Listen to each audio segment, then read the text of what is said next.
insulin rezistentlikka davolasa bo'ladimi deyishadi. Ya'ni qondagi insulin baland chiqsa, uni davolasa bo'ladimi? Mana bemorimizda qondagi insulin necha edi? Boshida 19,5 edi. 19,5. Tana vazningiz qancha edi? 84,5 edi. 84. Hozir? Hozir 75,5 bo'ldim. Insulinni o'tgan hafta tekshirdim. 2 oy ichida уже 922 ga tushibdi. Xursandman, vesam tushyapti. Rahmat sizga. Sog' bo'ling. Xursandmiz, bari o'zimga ancha yengillik, o'zi insulin tushganidan juda ham xursandman. O'zim qo'rqqan edim. Boshida insulin baland bo'lib ketavergan, hech ham tushmadi-da. 1,5 yil misol uchun harakat qilgan bo'lsak, glukofajli ichdim, udarning dozida ham chirishdi.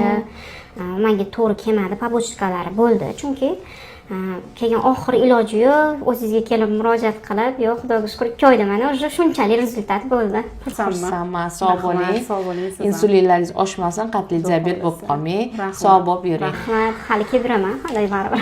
Insulinni tushirish uchun endokrinolog shifokorga murojaat qilishni unutmanglar.